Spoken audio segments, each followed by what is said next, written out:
है कि कल शाम को एक सिपाही द्वारा ये आरोप लगाया था कि वो बटालियन के बाहर से जा रहा था, तो उसको रास्ते में दो लोगों ने आकर के अज्ञात लोगों ने गोली मारी। इसको तत्काल उसको इलाज करने के बाद से केजीएमसी भेजा गया था। इसमें बहुत गहनता से सिपाही से पूछताछ की गई, तो उस पूछताछ के बाद में कुछ चीज़ें सामने आई है।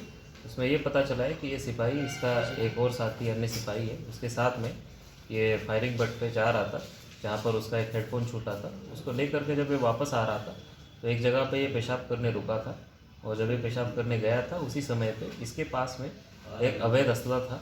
उस अवैध असला उसके तरफ से चल गया, और वो अवैध असला चलने के कारण उसके खुद के ही तरफ से चलने के कारण उसके पैर पे चोट लगी। इस पैर पे चोट लगने के बाद में उसने तत्काल दूसरे सिपाही से कह करके अस्पताल तक वो पहुंच गया, और ये सब बातें छुपाने के लिए उसने ये मनगढ़ंत स्टोरी रची कि दो लोग आए और उन्होंने रास्ते पे उसको रोक करके गोली मारी।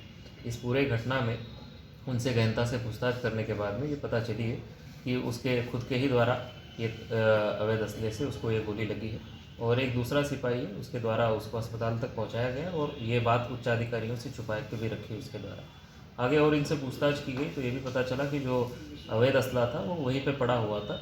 उसको एक दूसरा सिपाही रामलोचन और ये अंकित, पहला सिपाही, ये दोनों के मदद से ये जो सिपाही जिसको गोली लगी थी उसने वो असला छुपवाया।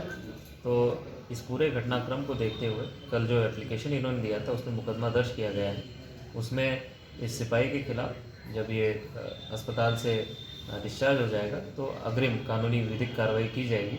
और जो दो सिपाही हैं उन्होंने उच्चाधिकारियों से सभी चीज़ें छुपाई और उसके साथी की मदद की इस तरीके से गलत चीज़ों में, उनके खिलाफ भी रिपोर्ट उनके पीएसी बटालियन को भेजा जा रहा है, और उनके खिलाफ भी अग्रिम विधिक कार्रवाई, जो डिपार्टमेंटल कार्रवाई है, विभागीय कार्रवाई उनके खिलाफ की जा रही है। Thank you.